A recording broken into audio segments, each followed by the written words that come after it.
This is the DAR Today podcast, and I'm your host, Brooke Bullmaster Stewart.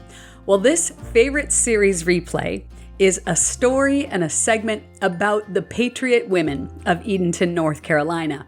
This was our first Patriot Profile that we played on this podcast. In fact, its original air date was September of 2022, which is actually only our second episode we had ever done. And it really ended up playing a pivotal role in how we approached this podcast going forward.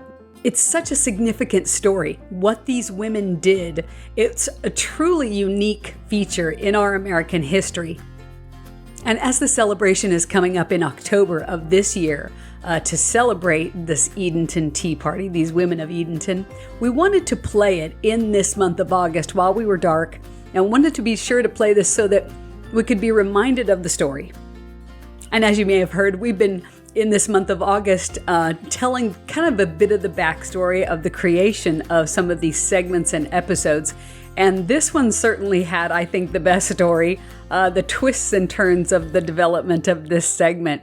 And we wanted to share those with you. So it all started, of course, months before the segment aired, gathering the information, putting this story together. And we talked to quite a few people, gathered a lot of information from different sources. But one of the most significant people that we talked to and we interviewed was a woman by the name of Gay Davenport. And she had been doing research into her ancestors and ended up finding out that she had a patriot that was part of this Edenton Resolve, it ended up being called. And so we got to interview her, as I mentioned, and you'll hear a bit of her interview today in this segment. She was a wealth of information and had just incredible stories to tell. And of course, continually, she was reminding us that Peggy Troxell, the past recording secretary general, among her many other national titles and state titles that she has, but that she was one that was really with this story and the development of these ladies being accepted by the National Society Daughters of the American Revolution as patriots for the service that they did to the American cause of independence. So as I mentioned, we're editing this story. We had created the audio and edited that, and we put the whole segment together. But there was something that felt off. Just that nagging feeling that you get that something is not quite right. So we looked at it all again and realized there was a very egregious error in our story that we had created. So egregious that if it had aired with that error in place, it would have been just very obvious and terrible. So the only problem was that the segment needed to air within a few days. And I happened at that time, happened to be vacationing with my family in the French Alps of all places, staying in a centuries-old monastery with horrific acoustics, not at all good for doing a voiceover. So it was pretty bad. Did our best at the last minute to recreate that audio with the correct facts in place. And that was the point. We got it done. No matter how, awful the audio might be, we still got it done. And that was great because what these women did was just so worthy of our best, honestly. We learned so much while creating this segment. We learned about the power of collaboration, about the passion DAR members have for what they do, for going the extra mile, for getting it right, not just in what we did with this segment, but these DAR members who consistently tried to get the information together to make sure that these patriots were recognized. These American patriots who, regardless of the fact that they were women, did a very brave thing by standing up to the then King of England. And as I mentioned, in October, our National Society will recognize the Edenton Tea Party or the Edenton Resolve. But regardless, these women who made this happen in Edenton, North Carolina, they'll be recognized in October. And I hope that your chapter will recognize them as well. We would encourage you to do so. Maybe play this segment coming up or talk about them in your chapter meeting. That is our desire as DAR members, right? Is to recognize these patriots who did so much for us, for the cause of the American independence. We hope that whether you've seen this segment in the past or not, that you'll really enjoy it. Starting next week, of course, it's September, so we'll be back to our regularly scheduled episodes. We have some really fun topics and interviews coming up, and we hope you'll stay tuned for that. So as mentioned, we have been working all throughout this month of August to learn all we can to bring you the best quality of audio and video that we can in this podcast. We're so proud of what our DAR members do, the work they do in the states and in the chapters. And so we want to honor that work by bringing it to you in the best way possible. So enjoy the story, this segment of the Edenton Tea Party ladies with the Edenton Resolve. And as always, thank you so much for being here with us today.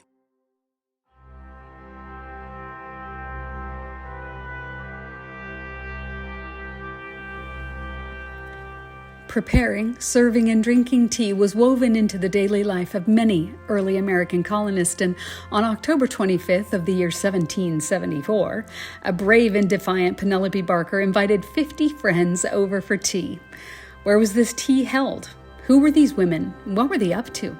Well, pour yourself a cuppa and listen to the story of the Edenton Tea Party. Edenton is North Carolina's second oldest city and was a bustling center in colonial times. It's here that Penelope Barker was born, on the Albemarle Sound off the coast of North Carolina. As the colonial independence movement grew in intensity, there came to be an increase in riots, general civil unrest, with more and more of the colonies expressing their displeasure in the Crown, signing resolves, refusing to purchase many English imports. Penelope, because of her husband's position as treasurer of the province of North Carolina, probably realized as much as any other person the potential costs of the colonists' actions. On the 25th of October, 1774, under Penelope's coordination, 50 women came to sign a resolve, a document to show that they too would be supporting this boycott of British goods, specifically tea and textiles. But there have been differing accounts. One of the primary errors in these stories is the belief that there was in fact a party of 51 women gathered at the home of Mrs. Elizabeth King, who was a prominent member of the Edenton community. Well, some say that the King home was too small for such an assembly. And then the wording of the resolution, too, does not indicate a gathering specifically, but rather an agreement.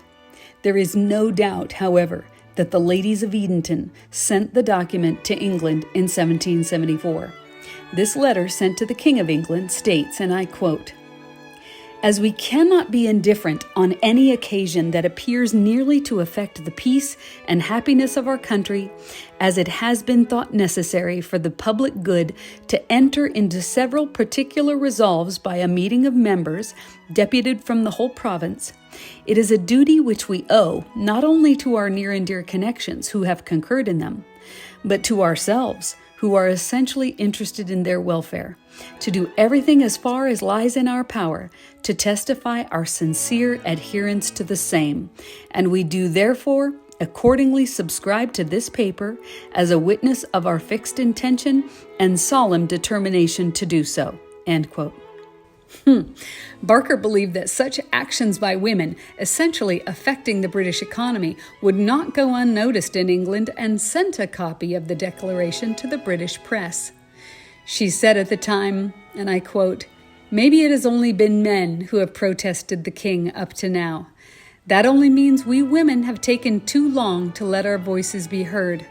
We are signing our names to a document, not hiding ourselves behind costumes like the men in Boston did at their tea party.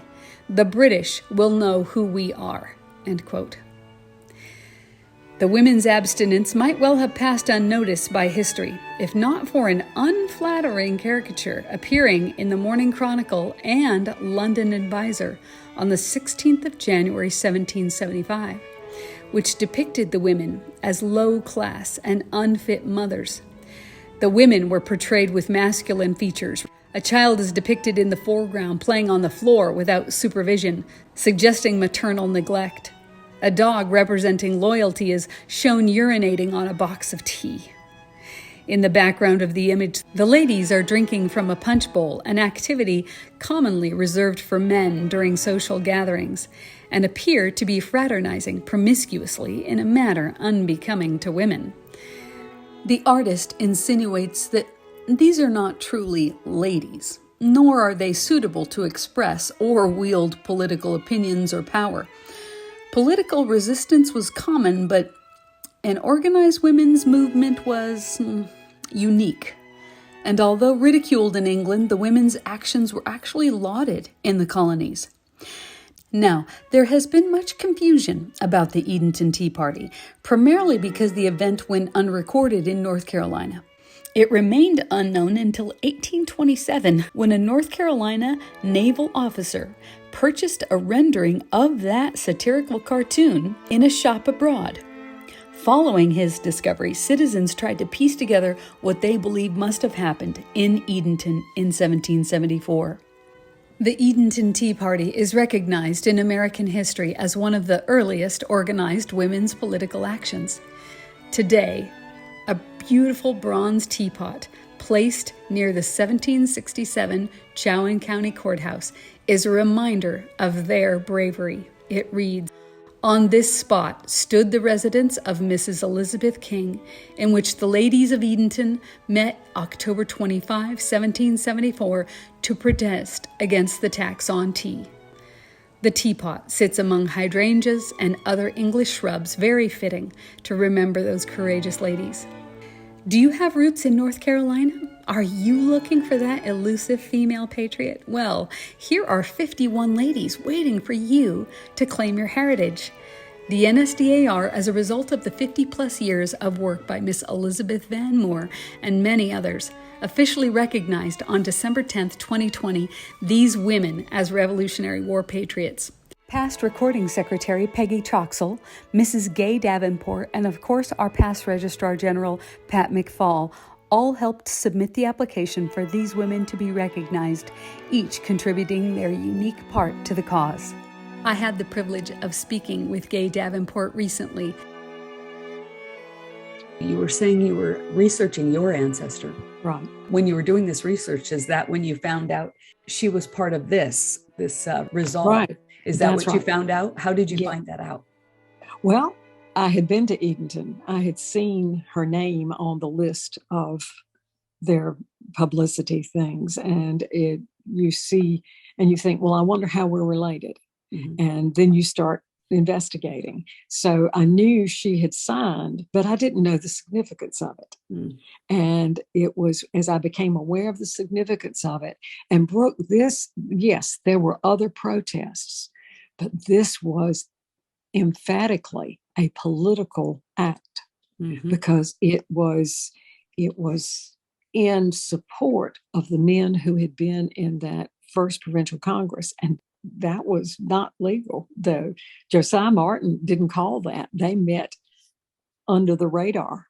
And when they did meet, they acknowledged that the Crown was not working for them. And they realized that they could govern themselves. Well, all that discussion went back to their families. And these women in Edenton were in a unique position to be aware of how close to revolution they were. Mm. And they also realized how risky it was,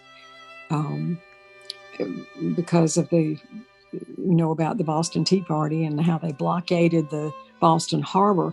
They knew what the Crown would do if they lost their cause. Yes. And these women signed their own names, not just to say, we're not going to use tea, and not to minimize that, but that was good. But they said, we owe it to ourselves and to our families to support these men in opposing the Crown. Well, that is political. And that's bravery, isn't it? That's amazing, because they weren't allowed on the assembly floor. They didn't have those roles. These women, these 51 women, that's a story that it excites me. Yeah. They were invigorated. They saw something that meant something to them and their families enough to say, they didn't know they were going to win the revolution. No. and their names were on the line. Absolutely. So it was that's a significant moment. It had to be the story for the first Patriot Profile that we told on this podcast, because it was just of that much significance. I just thought, being DAR, right. What a story to tell.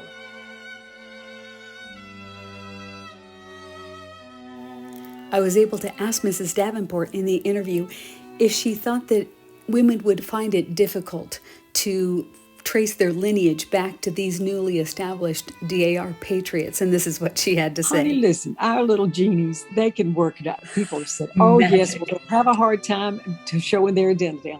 Whatever information you have, you can present it at some point. And then we all have to learn how we need to refine and use primary sources as much as possible instead of derivative sources. Right. So anyhow, I have great faith. I have great faith in the organization, in the genealogist, and in people making their own cases. Because I tried to make this one for Susanna for many years. And were they approved in 2020 or was it 21? Was it 2020? It was 2020, because I was going to put Susanna's supplemental application in, but I didn't want to do it in 2020. So I waited till January 21, and that's it. It takes a long time, but Susanna Salter-Vale is accepted, and her lineage, the lineage to her, is accepted. So we know it can be done. Oh, I want these women to check out all these surnames. Oh, mercy me. And really? The way they married, there are a bunch of them. It's more than a footnote. It's a very significant event. Yes. And it says a whole lot about women. It says a lot about women's thinking. It says a lot about women's intelligence and grasping the significance of that historical moment, that they knew it could mean the end of their lives or the beginning of a whole new country. And there you are on the edge. And I thought that it's not just a footnote. It is a significant, recognizable event. They had to consider what kind of danger they were putting their families in, but their husbands and sons and fathers. And that's the other thing about this thing that caught my eye. Take a look at the Englishmen. They made fun of us. They tried to humiliate us. Yeah. The men here were totally supportive of these women. They left their entire land, their fortunes, their businesses, their whatever they had. They left that in those hands while they were gone. And they learned to respect what women did. They learned to accept their opinions. They learned to accept their judgment calls. Yeah. Look at these women. They weren't trying to be in charge of the assembly. They weren't trying to be anything. No. They served in the capacity that they were in at that moment, but they served in such a massive way to be able to go, this means that we are putting our names behind it. That's exactly. And that's incredible. Further in the interview, Gay Davenport shared her thoughts on how these female patriots ultimately got approved in 2020. She also spoke to the importance of past recording Secretary General Peggy Troxell and how vital she was to the whole mission. The time was right. Peggy knew how to do it. She knew how to present it. And she took my research and it just meshed. Peggy has a lot of gravitas. She is a serious, caring person about DAR and about all the parts of DAR. And so she knew with the North Carolina daughters, we had talked about it for years, how puzzling it was that we hadn't been able to do it. But at the same time, we could see the more we talked, the more we understood the significance of what we were saying, that we were able to overcome the idea that it was just a tea party. That's a big thing. It wasn't. So we were able to clarify it in our thinking, and the daughters in my chapter always supported what I was doing, and the North Carolina daughters were always behind Peggy and me for doing whatever we could to get them recognized. Hearing a personal account gives us a window into the process of getting new patriots approved and recognized by the National Society. Interviews like this are so important to memorialize this event. 51 female patriots, all approved at once in the year 2020, is not only history, but is historic.